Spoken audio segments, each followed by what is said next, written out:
Agora, deixa eu respirar aqui e passar a bola para os meus amigos, porque é o seguinte, como eu disse, a gente vai fazer a análise dos prêmios da temporada, já que saíram os finalistas, e é importante lembrar que, né, esse ano, eu acho que desde o ano passado já, né, os prêmios da temporada são revelados na quinta-feira anterior ao Super Bowl. Antes era no sábado, né? Então era aquela loucura ali de premiação e no dia seguinte já jogo. Agora é bom que acho que tem um tempinho ali maior de maturação, para análise, para dar um destaque real para o evento, né? Também. Então, a NFL revelou hoje esses finalistas. Eu vou passar aqui a bola para a Mari e para o Lucas, para cada um vote no seu vencedor dos prêmios da temporada. Eu vou começar com a Mia e o Luiz, eu fiz o contrário, eu comecei por MVP. Aqui eu vou deixar MVP por último. Eu vou começar com os calouros. Então, no prêmio de calouro defensivo do ano, a NFL colocou o Sauce Gardner, cornerback dos Jets, o Aidan Hudson, que é defensive end do Detroit Lions, e o Tariq Woolen, cornerback dos Seahawks. Começando com a Mari, que está aqui com a gente pela primeira vez. Qual é o seu vencedor, Mari? Cara, se o Sauce Gardner não levar esse prêmio, eu sou uma geladeira Electrolux 4 portas, entendeu? Porque o que o cara fez é insano. Ele é um novato e os times faziam o esquema ofensivo deles baseado nas tendências dele. E isso eu nunca tinha visto, assim, tipo, pegar... Não, ele joga dessa forma, então a gente vai ter que se preparar para se defender de um cara que tem 5 jogos profissionais na liga. É um negócio fora de padrão. O Aiden Hutchinson jogou muita bola também. Não vou negar que jogou muita bola e não ficaria triste se ele ganhasse. Mas se o Sauce não ganhar, é uma injustiça sem tamanho, porque eu não consigo explicar o que ele fez. Aqui eu vou até falar que nem o Sala, Sauce! Porque, assim, ele já é um cara que impactou a liga no seu primeiro ano. Para mim, ele poderia concorrer até o prêmio de jogador defensivo do ano, se não fosse algumas partidas no qual os Jets, como um todo, se complicaram. Acho que os outros nomeados aqui, o Hudson e o Woolen, o que o Woolen fez também, cara, com uma escolha mais baixa no draft, as interceptações, como ele impactou essa defesa lá de Seattle, é muito importante, mas o Sauce Gardner é um cara que eu não consigo ver não ganhando esse prêmio. Acho que ele é muito merecedor pelo que apresentou na consistência do ano todo, enfrentando os recebedores que ele enfrentou durante todo o ano, né? Agora, no prêmio de calouro ofensivo, temos Brock Purdy, quarterback dos Niners, que para alguns pode ser uma surpresa, já que ele começou a jogar já na reta final, fez ali 5 jogos como titular, apenas na temporada regular. Lembrando que o prêmio é apenas para a temporada regular, tá? Consideramos apenas o que rolou na temporada regular. Mas muita gente, até na live em que a gente fez isso com o Luiz e a Mia, eles chegaram a citar o Brock Purdy aí como possível candidato. Então, Brock Purdy está na lista, Garrett Wilson, wide receiver dos Jets, e Kenneth Walker, running back dos Seahawks. Agora, Lucas começa, depois vai a Mari. Cara, os Jets fizeram um draft maravilhoso, não vou negar. Acho que a primeira rodada do draft impactou diretamente no time. E aqui eu tenho que destacar o Garrett Wilson, pelos quarterbacks que ele teve, né? Também, principalmente. Eu sinto aqui, só um comentário, eu sinto falta do outro companheiro dele de Ohio State, que o Ricardo conhece muito bem.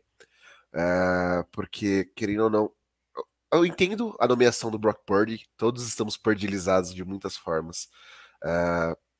Mas o Chris Olave eu acho que é um cara que merecia estar aqui nessa lista. O Purdy, ele assumiu os Niners e fez 5 jogos da temporada regular fantásticos, não perdeu ainda, e, assim, pela Mari, continue não perdendo, né? Que a história vai ser fantástica em cima disso, a gente já falou aqui semana passada.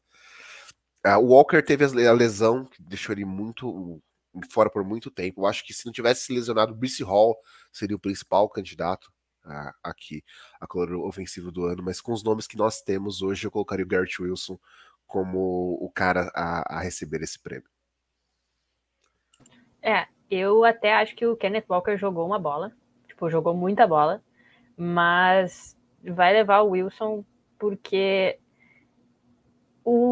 a posição quarterback nos Jets era inexistente, basicamente. Então, ele fez o que ele fez sem ter um passador consistente para ele. Eu acho que o Chris Olave foi o maior esnobado de todos os prêmios. Eu acho que ele foi o maior esnobado de todos, porque ele teve uma produção muito semelhante à do Wilson, e com uma situação de quarterback também bem definida. Eu não preciso destacar isso que o Ricardo deve ter acompanhado com muita dor e sofrimento, mas ele carregou a primeira parte do meu fantasy, foi o Chris Olave que carregou, então eu tenho muito carinho por ele, fiquei triste que ele foi esnobado.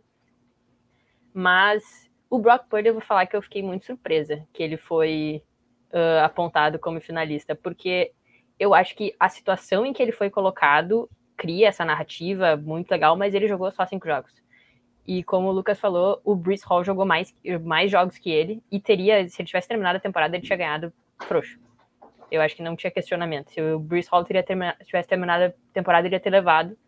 E ele jogou mais que o Purdy. Por que o Purdy foi indicado? Eu, como clubista, fico feliz, né? Mas acho que não tem essa... Ele não vai levar, eu acho.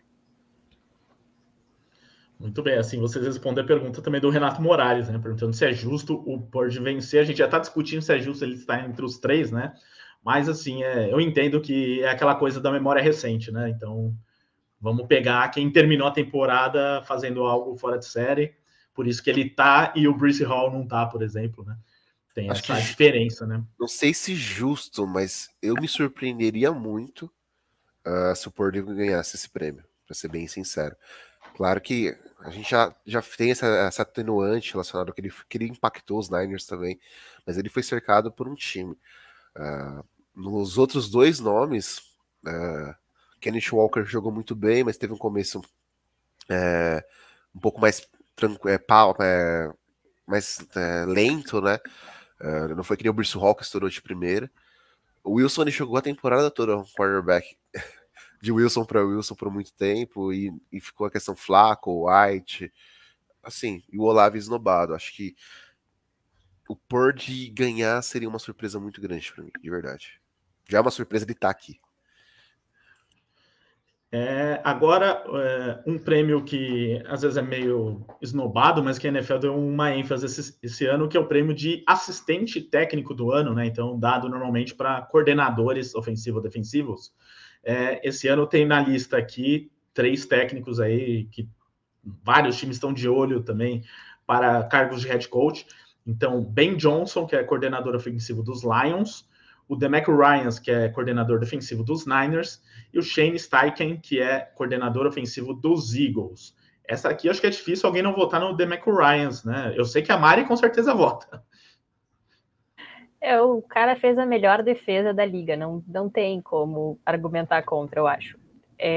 E ele já poderia ter sido head coach ano passado, e ele decidiu não fazer entrevista para head coach e ficar no time. Então é um cara que ele já tem calibre para ser head coach há 1 ano, e decidiu ficar porque ele achava que tinha chance de ganhar um caneco antes de tentar se aventurar sozinho. Então, eu não sei de onde é que a gente vai tirar um terceiro coordenador defensivo na sequência para substituir ele agora que ele vai embora, mas eu acho que ele tem que levar o prêmiozinho dele, né, enquanto ele ainda tá com o Niners ali do lado. Essa árvore do Shanahan, né? McDaniel, aí agora a questão Saleh como coordenador defensivo indo para os Jets, DeMeco Ryans podendo ser eu espero que ele seja um head coach da liga para 2023, mas aqui eu acho que a disputa vai ser bem apertada, tá? O Ben Johnson ele conseguiu fazer um trabalho que a gente não esperava, de certa forma, depois daquele começo ruim dos Lions. As coisas se ajeitaram, os Lions começaram a engrenar muito bem. O Shane Steichen, cara, esse ataque dos Eagles é fantástico também. Tem peças para dar e vender. Eu acho que ele ainda vai ficar melhor para 2023. Eu acredito que os Eagles vão fazer umas movimentações que deixem o ataque ainda melhor. Mas hoje, assim, pelo que eu tenho visto nos 2 últimos anos, acho que o DeMeco Ryans merece o prêmio, porque por mais que a defesa dos Niners tenha alguns seus problemas ali na secundária, na cobertura, eu acho que a defesa é absurda, é a melhor da liga e ele fez por merecer. E o Wesley da Silva mandou aqui, lembrando, né, o Ben Johnson, ele recentemente decidiu ficar no Detroit Lions, assim como o Ryans fez ano passado nos Niners, então É legal isso também, quando os técnicos têm essa humildade de falar, pô, acho que eu preciso de mais um ano aqui, preciso desenvolver um pouco mais. A gente já viu muitos queimarem etapas e não se darem bem depois como head coach. Então, Ben Johnson, legal que ele fique lá mais um ano, até porque o Detroit Lions é um trabalho inacabado ainda, né? Precisa mostrar mais, precisa chegar no playoff. Vai ser legal aí se ele puder ficar e fazer parte disso. Aí, técnico do ano, head coach mesmo, né? São os 3 indicados aqui. E aqui tem uma briga entre os meus 2 colegas. Vamos ver aqui quem que puxa mais o clubismo para o seu lado. O Brian Daboll, dos Giants, está na lista. Não tenho dúvidas que ele deveria estar aqui. Kyle Shanahan, do San Francisco 49ers. E o Doug Peterson, do Jacksonville Jaguars. Todos aí por motivos diferentes, mas todos com grandes campanhas. E esse é um ano que dava para colocar uns 6, 7, talvez, porque tiveram ótimos trabalhos aí em vários times. Por exemplo, certamente vão citar aqui o Nick Sirianni, o André Amaral, nosso André, apresentador do Domingo de NFL, que vai estar na live no domingo, mandou aqui Sirianni injustiçado. Então, certamente é um dos nomes que vão reclamar aí dessa lista. Mas, Lucas, vai votar no seu ídolo, no seu técnico? Cara, pior que eu vou concordar que o Sirianni, pra mim, era o favorito, assim. Essa inovação me deixou um pouco confuso. O time teve a melhor campanha da temporada, teve um ataque explosivo, uma defesa muito boa, uma das top 3 defesas da liga. Mas entre os finalistas que nós temos aqui, acho que vai ser uma disputa muito boa entre o Daboll e o Doug Peterson, pelo que eles fizeram, né? Pegaram os times em ruínas, claro que os Jaguars tinham mais dinheiro para investir durante toda a off-season e trouxeram muitas peças para ajudar o Trevor Lawrence, mas hoje eu votaria no Brian Daboll porque o que ele fez em terra arrasada, sem ter teto salarial, né, sem ter o salary cap para trabalhar, com o corpo de wide receivers que os Giants tinham, e ele e a comissão técnica dele trabalharam muito bem para chegar no divisional round. Acho que o Daboll fez muito mais do que era esperado, ganhou de times que os Giants, o torcedor mais confiante, os Giants não esperavam que fossem ganhar durante toda a temporada. Então hoje eu daria sim o prêmio para Brian Daboll. A votação do NFL Honors, ela termina na temporada regular, então não adianta o desempenho pós desempenho em playoffs. Nesse contexto, eu acho que eu sou time Brian Daboll também, na verdade, porque o Shanahan, eu até diria que ele tirou meio que um leite de pedra também, porque a gente não sabia o que o Purdy ia ser. É o terceiro quarterback do time, mas tem muita peça. E o Purdy ele caiu no lugar certo, assim, para se desenvolver, e deu muito certo. E ele já tinha meio que assim um esquema que fechava, então eu acho que o Shanahan mereceu assim ser nomeado, mas eu senti falta do Sirianni também. E não tem como um cara que pegou Daniel Jones como quarterback, que era o que mais dropava bola, mais tinha fumble na vida, virou um cara que simplesmente ele não entrega mais a bola. De repente, ele não tropeça mais numa corrida de 98 jardas. Então, eu acho que o Brian Daboll vai levar essa. Não tem muito... Eu acho que é uma disputa justa e uma disputa pegada, mas eu acho que ele vai levar, assim, com alguma segurança. Tá mudo, Ricardo. Muita gente acho que votaria no Sirianni, né? Mas como ele não está na lista, Brian Daboll com certeza merece esse prêmio também. O Luiz Carlos Figueira, que falou que Sirianni não estar na lista é um absurdo, parece lista da FIFA. E o André Amaral mandou também aqui que o Sirianni vai fazer que nem o Lucha fazia nos áureos tempos do futebol brasileiro nos anos 90. Ele colava jornal no vestiário para motivar os jogadores. Ele vai pôr a foto do Shanahan lá, porque vai enfrentar o Shanahan no domingo, então vai tentar provar para ele que é melhor que o Shanahan tentar ganhar esse jogo. Vamos lá, faltam mais 4 prêmios ainda. Vamos agilizar aqui então. Comeback Player of the Year, né? Que é sempre dado para um jogador que está voltando de lesão ou então que estava em baixa na carreira, não estava mais jogando, enfim, coisas desse tipo. Então foram listados aqui o Saquon Barkley, dos Giants, running back, porque ele era esse caso de lesão. o Christian McCaffrey, também problemas de lesão na temporada passada, e por tudo que fez nos Niners, e o Geno Smith, que até estava na NFL, mas totalmente escanteado, não jogava há muito tempo e fez uma grande temporada, então está nessa lista também.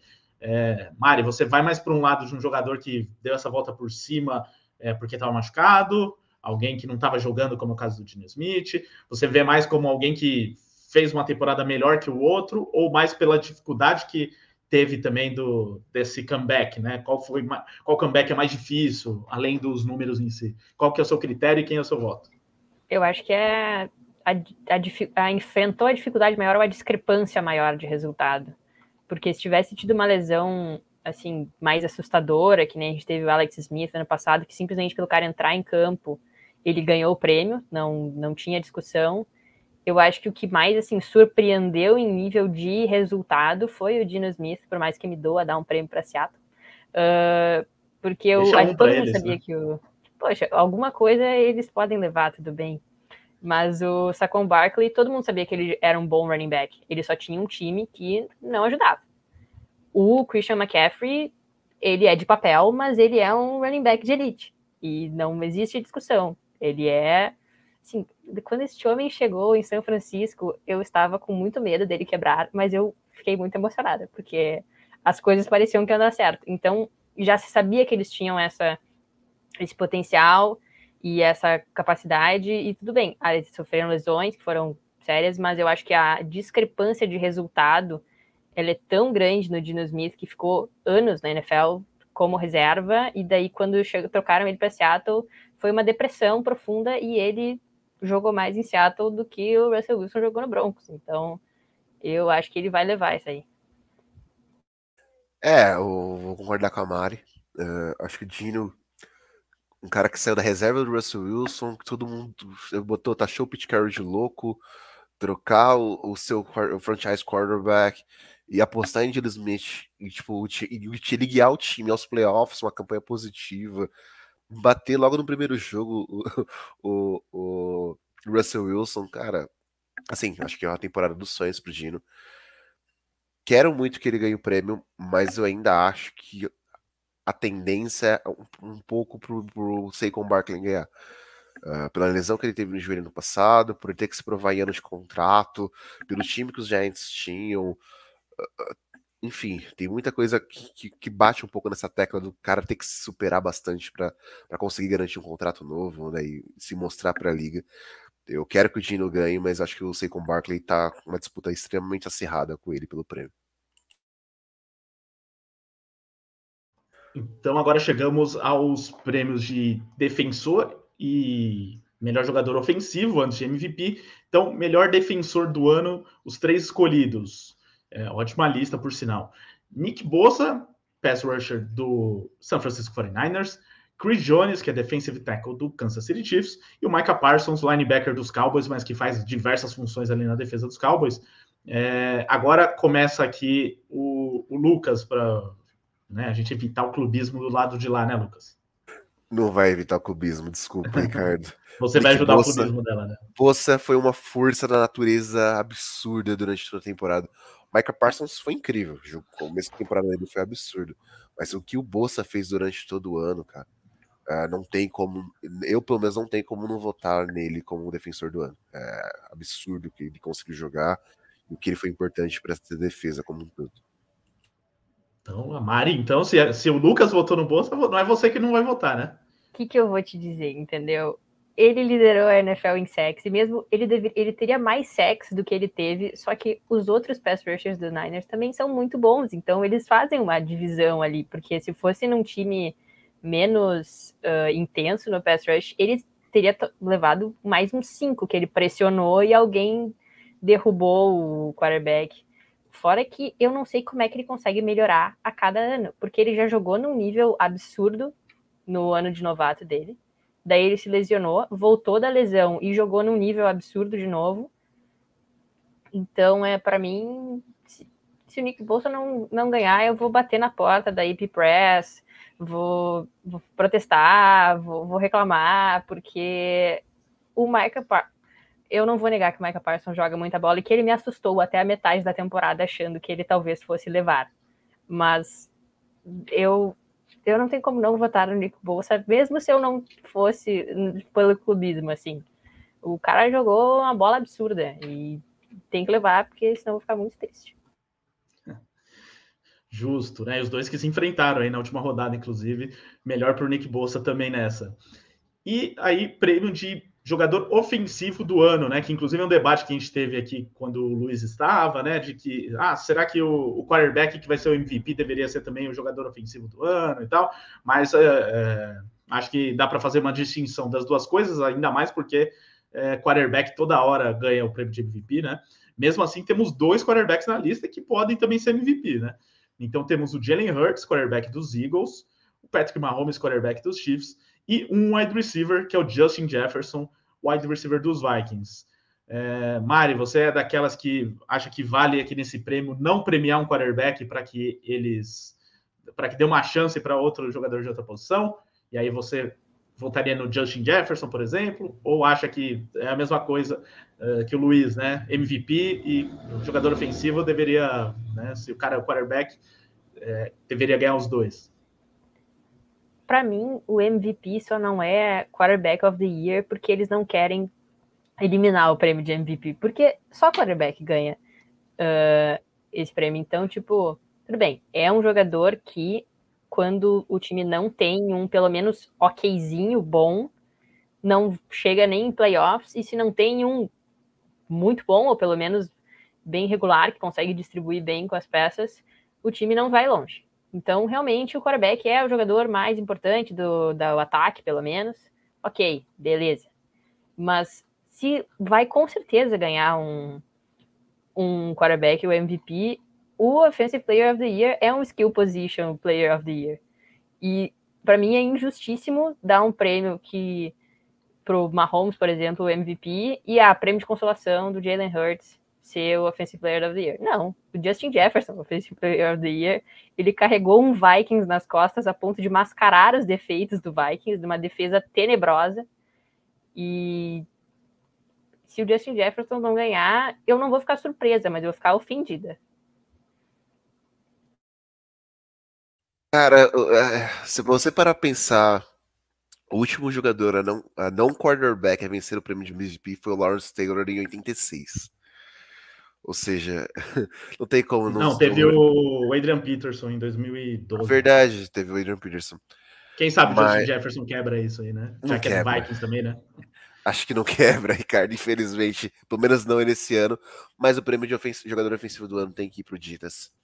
Acho que o Justin Jefferson ele quebrou paradigmas, ele se provou como o melhor wide receiver da NFL no panorama geral em 2022. Ele tem uma temporada fantástica. Claro que ele teve 2, 3 jogos que ele deixou a desejar em alguns momentos, mas isso também passa pelo quarterback que ele tem, né? Mas os jogos que ele fez, assim, na sua grande maioria foram absurdos. A forma como ele corre rotas, a forma como ele consegue receber a bola, ele quase quebrou o recorde para um wide receiver dentro da NFL. Então acho que o Ditas merece esse prêmio por muito, assim. Muito bem. Inclusive tiveram alguns running backs além do Adrian Peterson, né, de alguns anos para cá, mas nunca um wide receiver foi MVP na NFL, né? Isso que é mais bizarro também. Mas beleza, Justin Jefferson vai ficar com esse prêmio, entre aspas, de consolação, mas ele está na lista também do MVP. Então a NFL anunciou 5 nomes, né? Normalmente são 3, como a gente viu em outras posições. Então, curioso que sejam 5 dessa vez. Mas são nomes que todo mundo falou durante a temporada, né? Patrick Mahomes, já citado, Jalen Hurts, já citado, Joe Burrow, dos Bengals, também é um nome interessante, o Justin Jefferson, que também estava no outro prêmio, e um nome que eu acho que talvez seja um pouquinho polêmico, porque eu não acredito que tenha sido a melhor temporada da vida dele para estar entre os finalistas aqui, que é o Josh Allen, mas pode ser que entre os 5 talvez tenha sido, merecesse estar entre os 5, mas poderíamos citar outros talvez, e de qualquer maneira a gente vê uma temporada muito inconstante do Josh Allen, até por conta dos turnovers e tal. Enfim, mas dessa lista aqui, qual é o seu voto, Lucas? Depois a Mari. Patrick Mahomes eu acho que vai acabar levando. Por muito tempo o Jalen Hurts foi meu favorito para esse prêmio. Mas a partir do momento que ele teve não um jogo, mas a questão da lesão chegou a atrapalhar ele um pouco. Os Eagles como um todo, uma força da natureza no ataque. Mas as oscilações que foram apresentadas em certo momento, acho que pendem um pouco para o Mahomes. Acho que o Mahomes acabou levando o prêmio, mas eu queria que o Hurts ganhasse, de verdade. Eu acho até que a questão do Mahomes é que ele joga em um alto nível desde que ele entrou na liga. Então ele joga num nível avassalador, o chão dele é muito alto. Então quando ele tem uma temporada excepcional, é só mais uma temporada do Patrick Mahomes. Mas na verdade é uma temporada excepcional. E o Jalen Hurts jogou muita bola. Eu não esperava que os Eagles fossem assim, essa força da natureza, que nem o Lucas falou, tão intensa assim, que lideraram a NFC, Seed 1, tô com medo, tudo isso, mas eu acho que o Mahomes vai levar, porque é o Patrick Mahomes e toda a mídia estadunidense tem um negócio de, oh meu Deus, é o Patrick Mahomes, ou mais incrível, ou mais sensacional, ou milagroso, e eu acho que ele melhorou, inclusive, uma coisa do jogo dele do ano passado para cá, que ele deixava os Chiefs mais suscetíveis a sacks mais longos e piores, e ele melhorou isso no jogo dele, então eu acho que também existiu alguma evolução deste nível já extraordinário, então eu acho que ele vai levar. Tá certo, então passamos por todos os prêmios da temporada, vamos ver quem leva lá no dia 9 de fevereiro, como eu disse, numa quinta-feira antes do Super Bowl, teremos o anúncio, né, e esses votos já foram feitos e tal, então a NFL já sabe quem ganhou cada prêmio, só anuncia os mais votados, mas aí, talvez até por isso que tem uns 5 MVPs, talvez tenha tido algum empate, alguma coisa, mas veremos lá no dia 9 de fevereiro, antes do Super Bowl, e aí a gente traz nos próximos podcasts da casa a nossa análise dos resultados.